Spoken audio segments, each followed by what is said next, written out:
everybody. Welcome back to another episode of the Make a Difference podcast.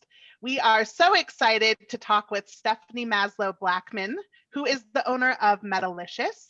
Stephanie created Metalicious in 2005 after working at what she calls a very boring job and feeling desperate for a creative challenge. So she ended up taking a metalsmithing class at a local art school and she never looked back. She wanted to create a fine jewelry business with the community and the environment in mind. So Metalicious uses only recycled metals and ethically sourced gemstones in all of their work. And also they use green business practices as much as possible. Stephanie, welcome to the Make a Difference podcast. Thank you for having me. I'm excited to be here. So to start, tell us a little bit about yourself. I mean, I know I just told a little bit, but let's go into more detail. So I am a New Yorker. I live in Manhattan. I have two boys, ages 16 and 11. I had to think because they literally just had their birthdays. I'm married. I have a lovely husband. We have two adorable little cats that have kept us laughing throughout the pandemic. Yeah, I'm just like a regular woman living in New York. It's so funny because I live in New York and to me, it's just like a normal everyday thing. But, a lot of my customers are like, wow, how cool you live in New York. And then I stop and I think, and I'm like, yeah, it is pretty cool that I live in this, big, crazy city full of people and energy and I've, built my business there and it was very intentional. I always knew I was going to be an entrepreneur. My dad had his own business back, I never knew him to have a regular job. He always had his own business and he was a computer nerd.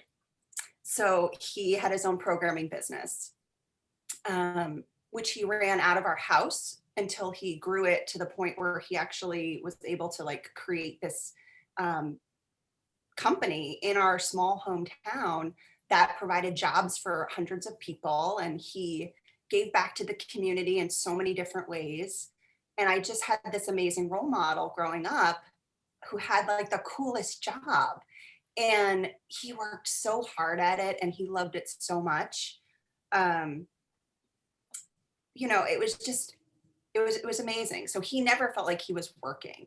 And that's kind of something I always aspired to. And it's exciting to be an entrepreneur and kind of, have what's today going to bring. Every day is a different thing happening. Mm-hmm. And as a Gemini, I love all sorts of different things. I like to be busy.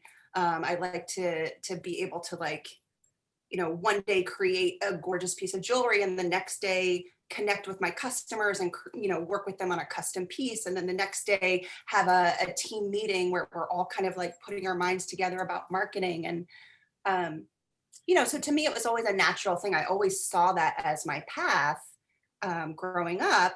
And then, I was in a boring job. I found my passion, luckily. I just kind of went for it. And I'm grateful that I have a partner who has always been very supportive of that aspect. So I don't know if that, I could go on. No, that's awesome. That's really awesome. I love that you said that you just knew from a very young age that you were going to be an entrepreneur. I think that's really cool. How did you know? Sorry, Farrah, for interrupting. By the way. So that's literally what I was going to ask. I literally was going to say, how did you know?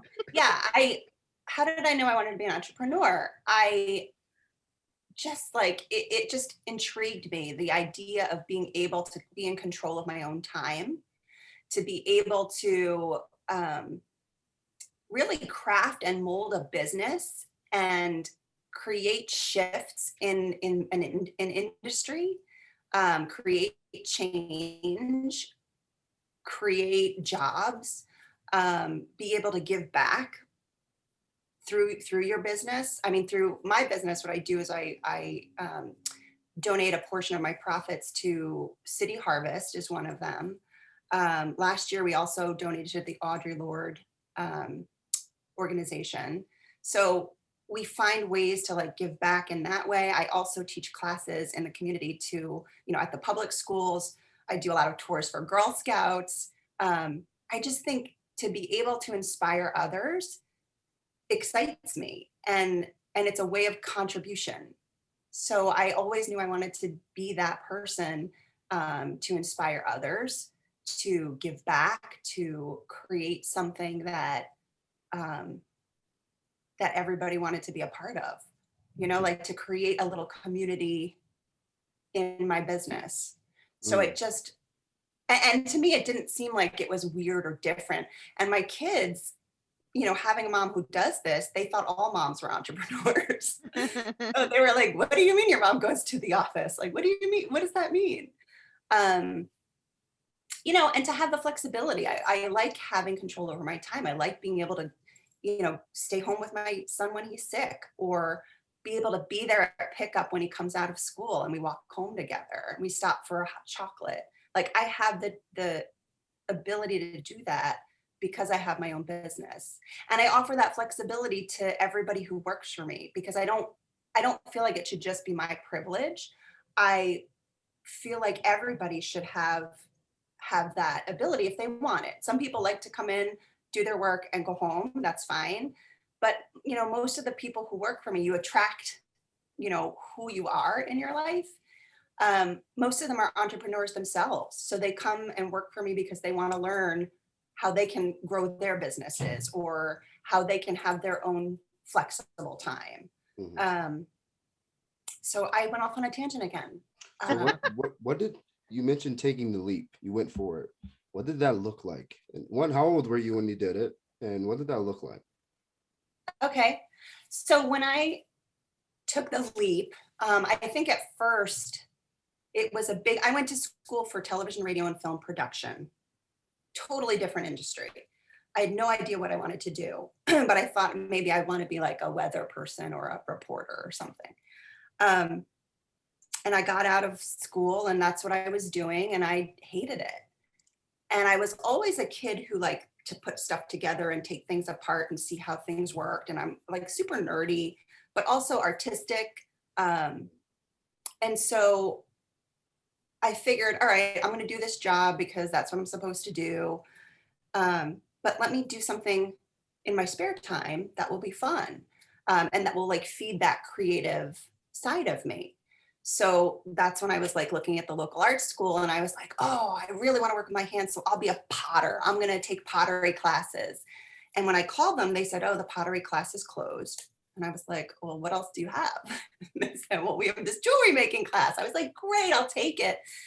And it literally, I would lose myself in making jewelry. Like from the minute I would hold the torch with the fire, and I was able to create these tiny little sculptures, I was completely hooked.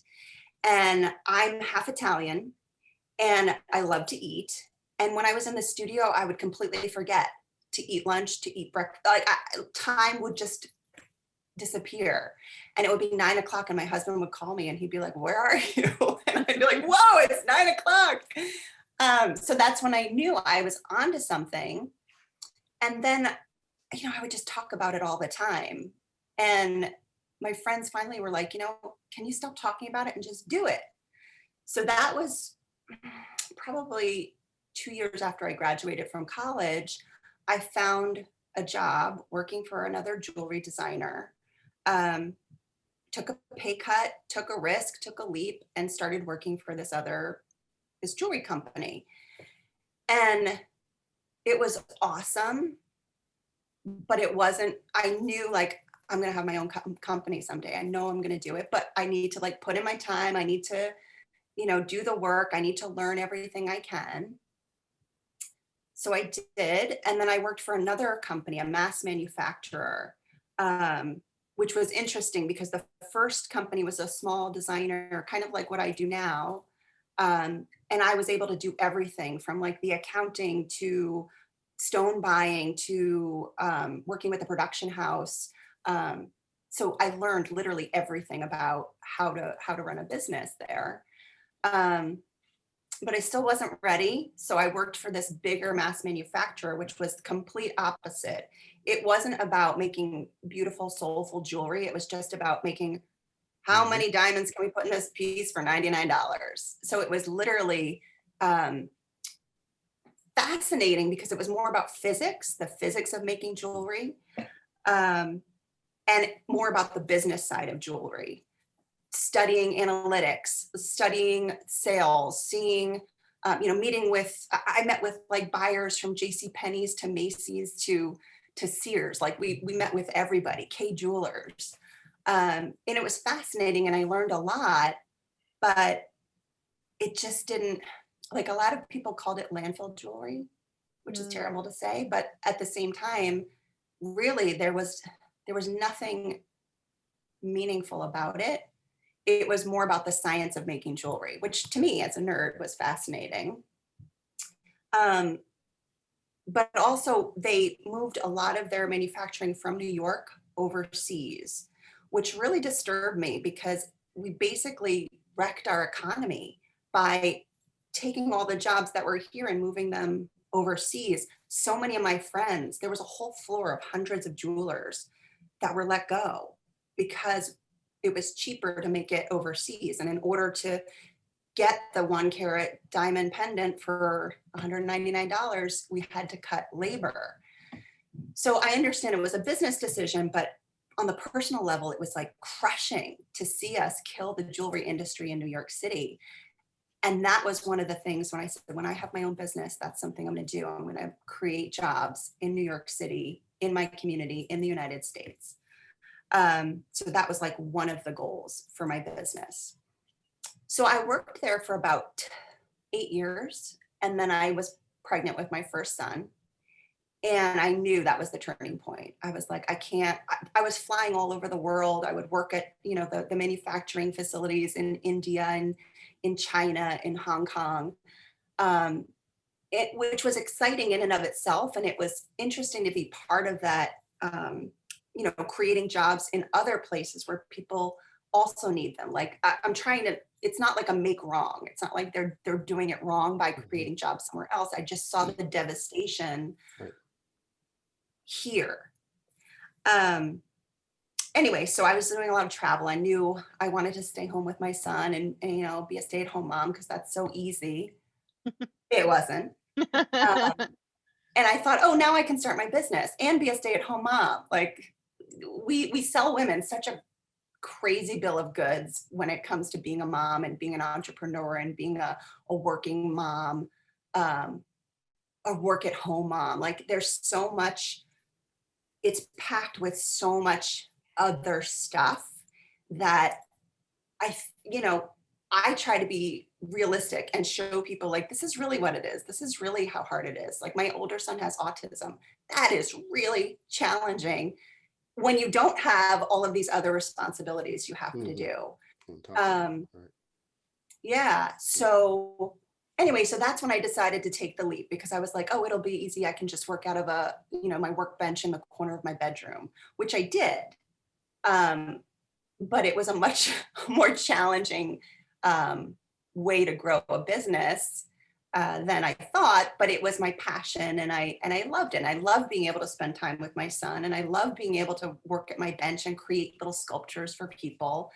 And that's when I took the leap. And there were so many days, and there still are days where I'm just like, this is so hard. Like I'm pushing this boulder up a hill by myself and it's so hard and I want to give up.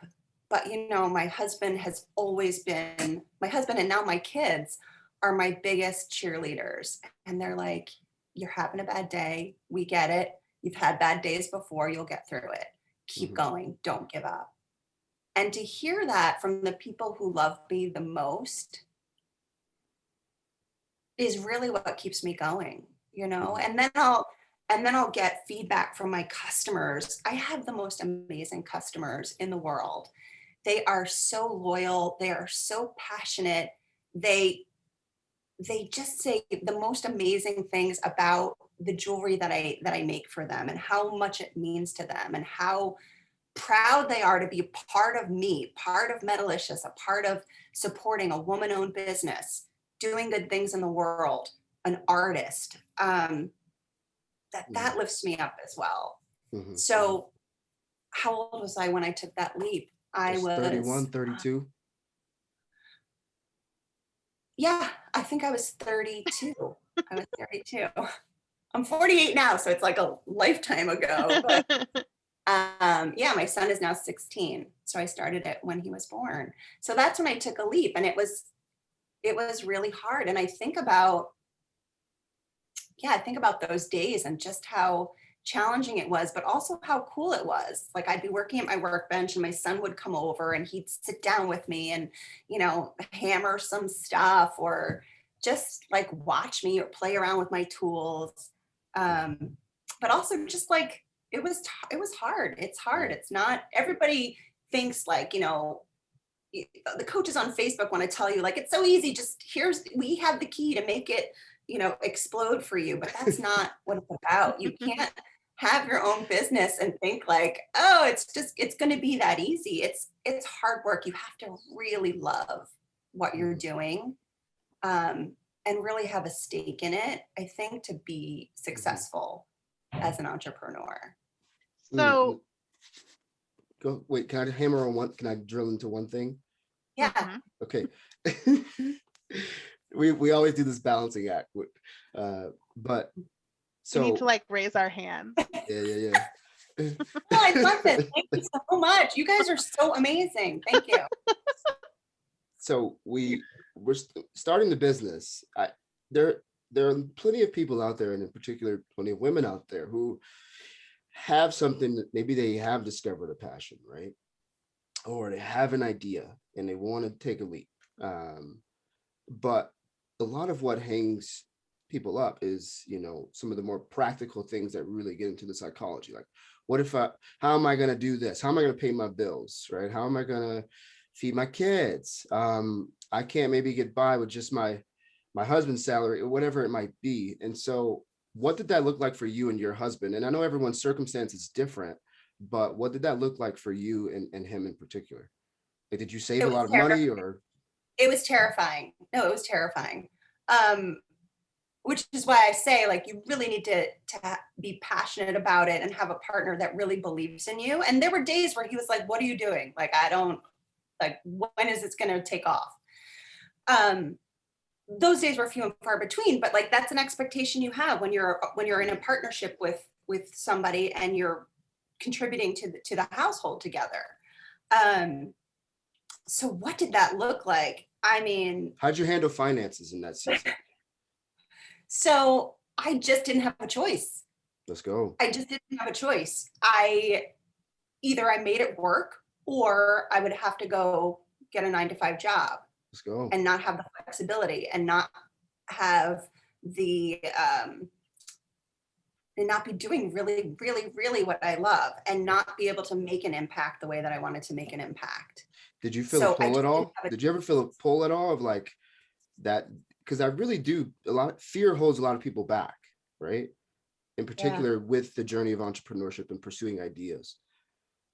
Did you have any of that of like, maybe it's money, maybe it's what people think? I'm not trying to just hammer on it a lot, but there's unlocks there for people who have gone through it that can tell you like, look, if this is really what you want to do, like you just said, I didn't have a choice, but that doesn't mean people get it. And so I just was curious, Yeah. So I think some of the other things we did, like we didn't take extravagant vacations. We didn't take any vacations. Mm-hmm. I didn't, I wore t-shirts and jeans from Old Navy every day. Like, I didn't care. I was like, I don't care that I'm not fashionable. And listen, living in New York City and picking your kid up at school and you see all the like fashionable moms, beautiful moms. And I'm a beautiful mom too, but they were very fancy. It's just not even a thing, because it's not, it's not about that for me. It wasn't about like how it looks. It's about what I really was doing in the world and what I was really doing in my business. Because we all know with social media, an outside appearance can just be created and faked. But it wasn't that for me. And I felt like, yeah, you make all the sacrifices, every sacrifice possible, to make it work, to scrimp and to save and to figure it out and to hustle. And, you know, everybody's journey is different. So, you know, there is no one thing that I did that was like, okay, this was the magic key, like I was saying before. But for me, it really was when my second son was born, and I had to have emergency back surgery when he was 4 months old. So being the work at home mom and not being able to do my job caring for my son, I couldn't bend, I couldn't lift for 6 months. I had to make my business work because I had to hire somebody to come in and do my job. So not only at that point did I have to make money for the family, but I had to make money to pay for my job. So at that point, that was a turning point for me when I was like, I really have to make this work. And at that point I said to my husband, like, I'll go back to work. I'll get a job, you know, in the industry. I'll do what I have to do. And he said, you know what, let's just do 2 months. We have enough to get by for 2 months. Let's just see what happens in 2 months. So I knew I had a timeline. So I guess it was about having a goal. It was about having that fire in your belly because you don't have a choice. You have to put food on the table for your family. You have to pay your rent. You have to do your car payments. You don't have a choice. So I just hustled and I did everything I could in those 2 months. I did every single show I could do. I figured out online SEO. I reached out to every single person that I knew who ever had mentioned an interest in buying something from me. I realized that I needed to take it seriously as a business and not just this thing that I did on the side in a corner of my bedroom, for it to really become Metalicious and become a business. I had to start treating it like a business. Does that make sense? It makes a lot of sense. And it's exactly what I wanted to hear, because I'm asking the question for our audience. And that, you know, and so I think that was fantastic. In fact, I have like 5 other questions off of that, but I've been holding Farah hostage, so I have to let her speak. Well, I do also have a lot of questions, but I want to ask you about when you were creating Metalicious and you were thinking about your business practices and what kind of company you wanted to be.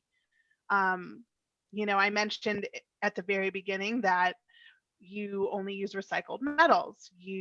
I also know, we didn't bring this up at the beginning, but I know that you also don't use diamonds. And so I think that what I'm really curious about is when you sat down and you said to yourself, I'm going to create this business, why were these things so important to you to incorporate into your business practice? That's awesome. That's a great question.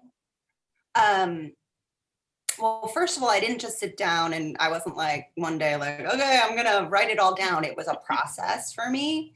It's just the way that I work. I call myself a slow cooker because you put all the ingredients in and then it just has to sit for a while. And then hours later, you can have dinner.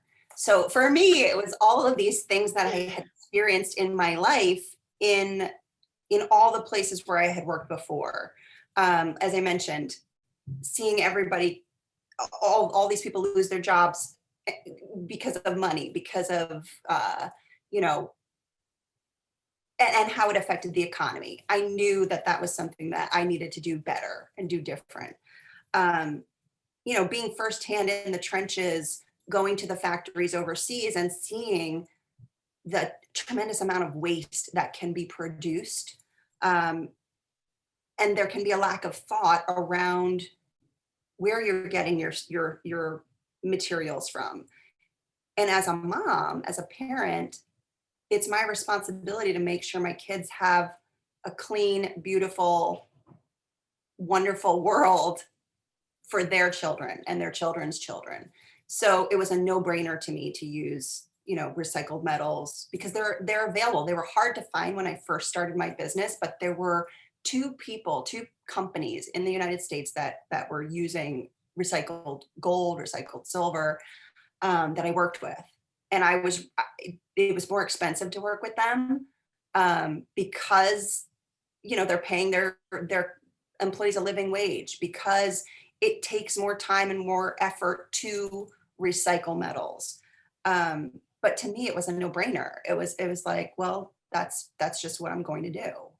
And then the diamonds thing, that just was like a natural thing. I through working in the industry and knowing behind the scenes what really happens with diamonds and how it's just a marketing ploy.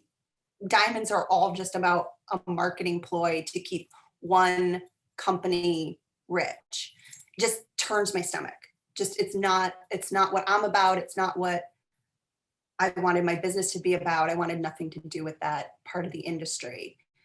So there's nothing wrong with people who love diamonds. There are ethically sourced diamonds. You have to be really vigilant about it. You have to ask the questions of the designer to make sure that they are being vigilant themselves with where they're getting their diamonds.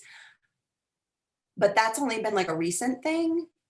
So it just was a natural thing for me to work with companies that already were ethically sourcing, mining, cutting, paying fair wages. And again, it took more legwork to find those companies that were doing it. And it wasn't the diamond companies. It was the semi-precious world.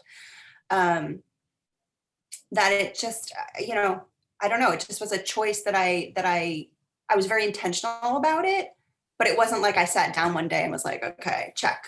I want this, check. It just came about from my own values, from my own experience, from what I saw firsthand working for other jewelry companies and knowing better. Like, we all know better, but we don't always do better. And I'm just like relentless about it. I'm always looking for new ways to do better in my business, not just in making jewelry, that's a start, but in how I run my business and the choices I make for the office supplies and the boxes and the packaging and the printer paper and the water consumption. I'm very intentional, keeping the footprint, as small as I can. So it just kind of evolved. It evolved from my experience. It evolved from my values. It evolved from just, I'm like super righteous about it. Like, super righteous and super intentional because I can be. It's a choice. Mhm, Right. mhm. How do you define leadership? Because you're a Wow. leader. Thank you. I think so. Yes, I am a leader. It's so funny. It takes me a very long time. I'm an introvert, and it's very hard to share and be open because it's very emotionally draining. So when someone says to me, "You're a leader," it's like, "Ooh, that's a lot of responsibility." Ooh, or "You're an artist." I didn't consider myself an artist for years in my business. Yeah. Even though people kept saying you're an artist, because there's so much baggage that comes with that to me. I think some people embrace it and they're like, yes, I'm a leader. Yes, I'm an artist. And it took me a long time to get to that point. So thank you for saying that, first of all. Yeah. And how would I define what a leader is? An innovator? To me, Mhm. I mean, there are so many different kinds of leaders. There are leaders who are just the loudest. Which is not me. There are leaders who lead by their example. That's probably more me. There are leaders who, like I said, are like marching out in the streets. There's so many different kinds of leaders. I think you have to have passion. I think you have to be able to communicate what you're passionate about. And I think, when you have that passion, I think it's about passion, because when you have that passion, it's contagious and it's magnetic and it brings people in. I was watching this video the other day of somebody was at a music festival and everybody was sitting down on the grass. This is like before COVID, so nobody had masks on and they were allowed to sit close together. Huge mass of people sitting on the grass at this music festival. And this one guy stands up and he just starts dancing like a crazy man, like just a crazy, crazy man. And nobody does anything. And then eventually one other guy comes up, goes over to him, and they join hands and they start dancing together.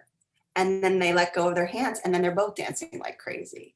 And then somebody else comes and somebody else. And then all of a sudden there's just herds of people running to be part of this crazy dance thing.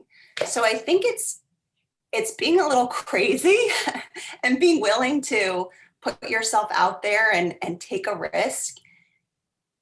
And the risk is, you're going to have people who are going to be like, you're weird. That's weird.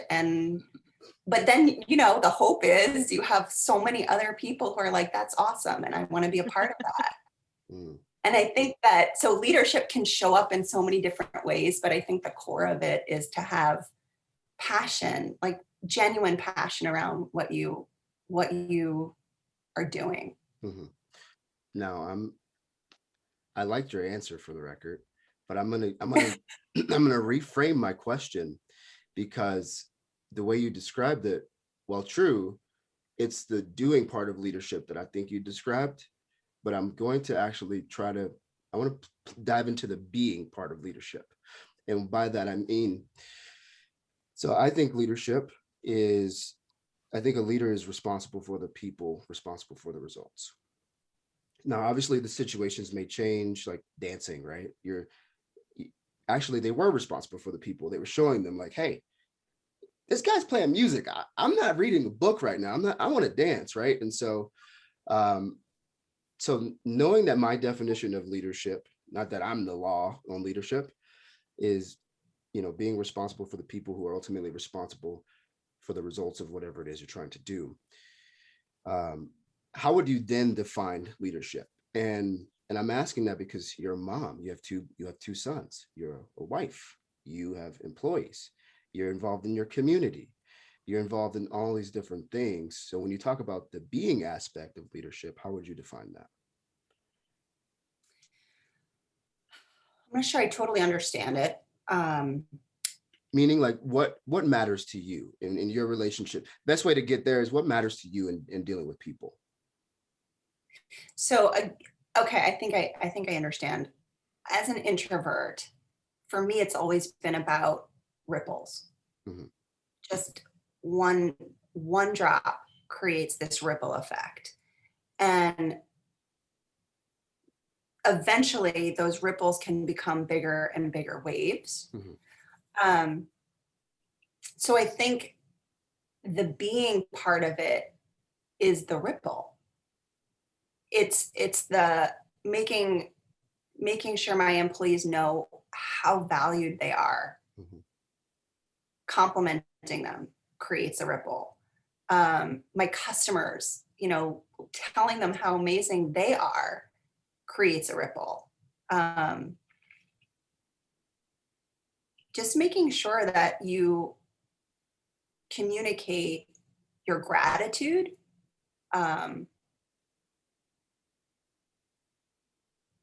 It, to me, is what creates the ripple effect. So does the being be the ripple, be the drop that creates the ripple? Because you don't have to be the loudest. You don't have to be this big crashing wave. You can every little thing that you do can create that ripple. Every little drop that you do can change people's lives. Mm-hmm. For sure. And it does answer my question, just so you know. It really does. I asked it. I didn't ask it the way I really wanted to, because I was trying to make it more clear, but you answered it perfectly, which is just honestly. So.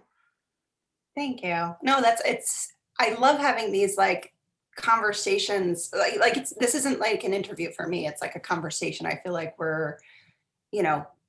you're giving just as much as I am, and I appreciate that. And these questions are amazing. This is so good. You guys are really awesome. Thanks. All right. I'll Okay. keep rolling with it, but Farah, I think you look like you have something you want to ask. No, you go ahead. I'll wait. Okay. I'll take a break after this one. That's what he said last time. It's okay. Go. You Go. sure I did. love it. How do you want to be remembered 50 years from now, when it's all said and done, when you think about the people that crossed your path and the things that you do, whatever it may be along the way, how do you want to be remembered? Legacy. That's such a huge question. And it's, again, I think it comes down to values. I don't know that everybody will remember me, and that's not really what I strive for in the world.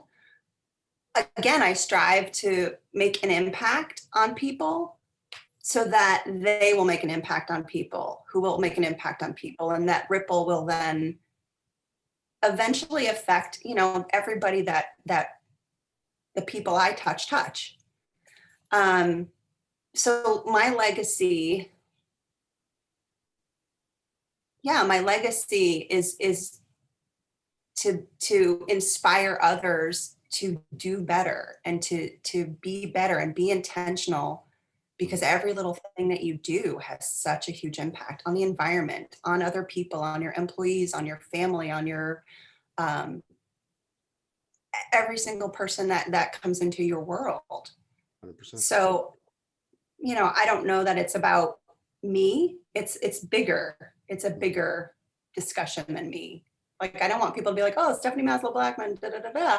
I want it to be about, wow, the world is better. Every single jewelry company uses recycled metals. Every single jewelry company is intentional with their, gemstone choices. Consumers are smarter. Consumers are more savvy. They're making more intentional choices. Mm-hmm. So again, it's like that, the ripple. Jinx. Why, you mentioned a little bit earlier, but I'm going to go back to it. You mentioned earlier that there are a couple organizations that you give back to, and I'm just curious as to why it's important for you and your company to give back to your community. So it all started with, living in New York City. My kids go to a public school. I was a class mom, so I was in the classroom a lot. And I saw lots of different kinds of kids from different kinds of backgrounds there. And really saw them. It wasn't just like, I'm there, just whatever. I really saw these kids and the struggles they went through. And, I have a very maternal energy. And so people, children, adults always feel very comfortable coming to me and really, really being honest with me. And so these children would express the challenges that they had in their life. Some of them didn't have lunch. Some of them didn't have, a family at home. Some of them lived in shelters. Some of them were flying to go skiing for the weekend. Like, there were lots of different kinds of kids. Obviously, like, the ones that really hit me in the heart were the ones who didn't have what everybody else has. Mm-hmm. The simple things, the easy things, food, somebody who believes in them. So at a community level, I started looking around for where I could make a difference. Because, giving money to the homeless person on the street, that's a start. But again, it's about a bigger impact. And there are organizations that are already doing the work. You just need to give them the fuel. So I looked for an organization that really just from the beginning of the process to the end of the process did good. And City Harvest not only do they provide food to shelters, to schools, to marketplaces, they rescue the food that normally would be thrown away from restaurants, from grocery stores, Whole Foods, Fairway, all of these places that would normally just, there was so much food waste. They rescue that food, they repackage it, and then they redistribute it to the places that need it the most. So they did their research and they found the 5 different areas in New York City, the 5 boroughs, where they would then have these marketplaces where they would give out this food. So it wasn't just like canned goods, canned corn, whatever, box goods. It was real healthy food. It was lettuce, it was carrots, it was anything that they would get from green markets, from because we have these farmer markets in New York City, and at the end of the farmers market, they would just throw all their stuff away. So City Harvest has people, volunteers in place that come in and, hey, what do you have? Can we take it? They bring it to the truck. So from the beginning to the end, they just are doing so much good in the world for people in the community. I've been to the markets where you're packaging up the food to give out to these lines and lines and lines of hundreds of people that come just to get this fresh food for their families. So it just, I don't know, I think because of what I saw, what I experienced, and just again, like it goes back to my dad. My dad was always very much involved in giving back to the community and making sure other people have what they need. So City Harvest was just a no-brainer, and they still are. Like last year, I partnered with a friend of mine, and just grassroots approach, not even through Metalicious, we raised $30,000 for them because we were so passionate about what they do in the world. Yeah, I know we're just like normal, very regular, everyday people, but we were like so passionate about it. And we got so many people involved, and we would just do these events every month that would raise a little bit of money each month. And then over the course of, 14 months, we were able to raise $30,000. That was our goal. So again, we had this crazy goal, but because of the passion behind it, we were able to make it happen. And because it wasn't just the 2 of us, like we were the start, we were the drops, but it was the ripple effect of everybody coming together and wanting to be a part of it. So City Harvest was a no-brainer. And then over the years, a lot of my customers, I don't want to say were marginalized, but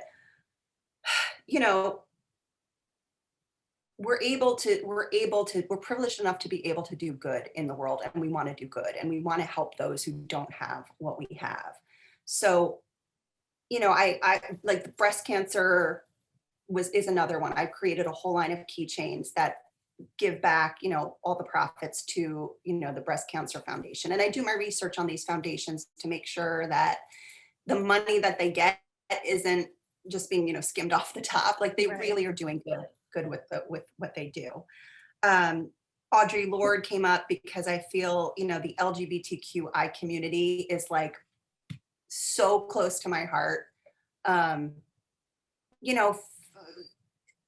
Where I grew up and being a nerd, and it wasn't cool. It wasn't cool when I was that age. Being a half Jewish woman was very, very weird where I grew up. And I know those things are minor, but they were big where I grew up, and I was weird. So I think I have this natural affinity to other groups that feel like they're on the outside. And so the LGBTQ community is just like so close to my heart, especially living in Manhattan. So many of my friends, are in that community. It was like, again, another no-brainer. Like, why would I not support that community? And essentially, like what I do, the jewelry I make is not about fashion. It's about the meaning behind it. So I have a lot of people from all these different, outside the norm communities coming to me because they want something a little different that represents them, that represents their love, that represents their relationship. And the jewelry I create does that, because it isn't what you find everywhere else. It is unique. It is passionate. It is made with heart. And it really does represent, just strength. It represents power. It represents being empowered. So that's when I choose where we're going to give back. My employees are really good at saying, hey, I saw this organization. What if we did that this month? So it's a powerful thing, and I think it's a responsibility as somebody who has a platform to empower others, to lift up other voices. Absolutely. So yeah, that was really a long-winded answer. No, I loved it. All right. My last question for you is, I'm not meaning to be non-inclusive here, but I'm just going to roll with this because it's important to me. Like I should leave. What? No, you're fine. But you're good. I mean, obviously you already know where I'm going. You don't have to leave though, but you clearly know where I'm going with this. My question for you is, what advice do you have for specifically female women entrepreneurs? Oh, where do we even start?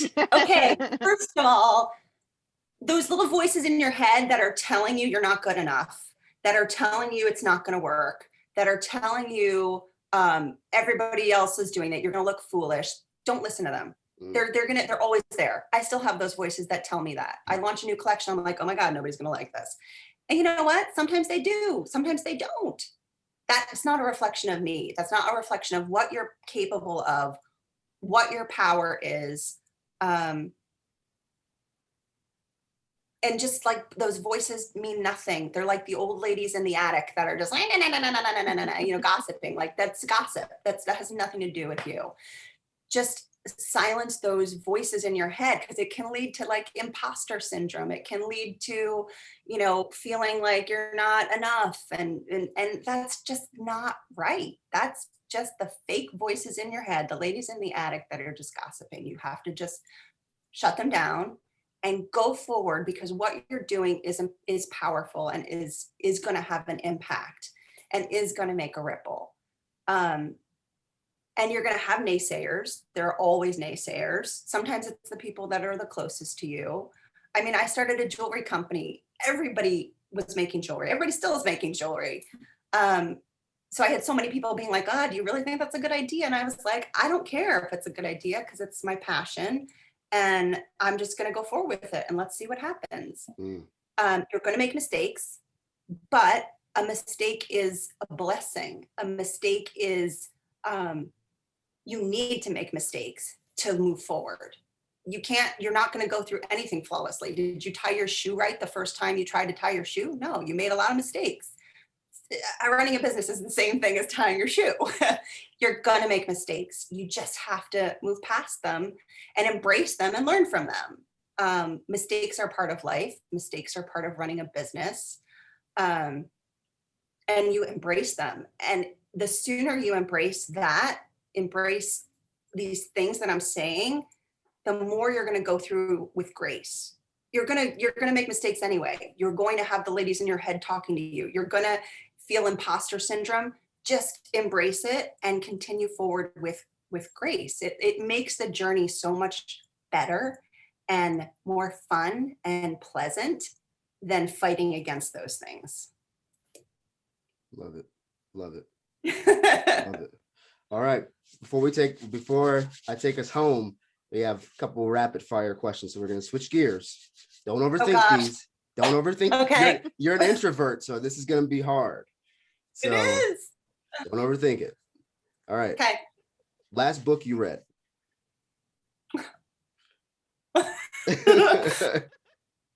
Last book I finished or last book I read? Whatever.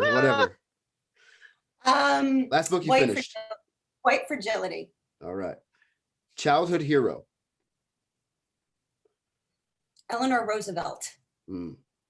Favorite place to eat in New York City on date night with hubby? Maison du Macaron. It's like a Sounds good. dessert place. All right. Favorite movie?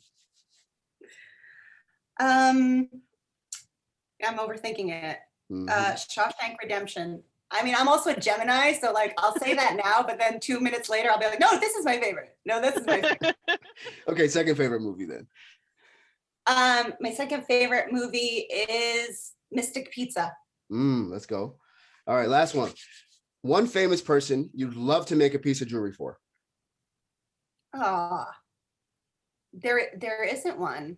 Let's Because I go. feel like Now, I was going to put a qualifier on this and say dead or alive. And by fame, I don't mean like celebrity. Like, I'm not, you're in New York City, whatever. But I just mean someone, maybe Eleanor Roosevelt, right? Jennifer Garner. There we go. Ah. Let's go. All right. Well, Way to take the rapid fire down to like the slow, long. You're welcome. You're welcome. that's leadership right there.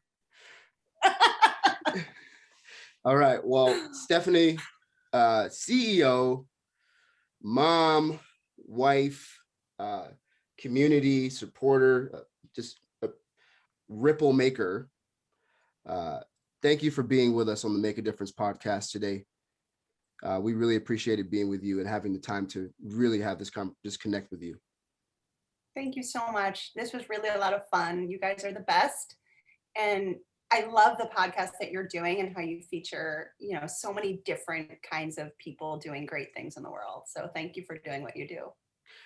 Mad Podcast family, thank you for spending time with us today. And real quick before we leave, Stephanie, tell people where we can follow along in your journey or learn more about the business. Yes. So my website is metalicious.com. Metalicious is like delicious metal. Metalicious Jewelry on Instagram and Facebook. And I'd love to see you there. I love chatting with people through social media. It's a lot of fun. Well, guys, let's connect with Stephanie. And Stephanie, thanks again for connecting with us today.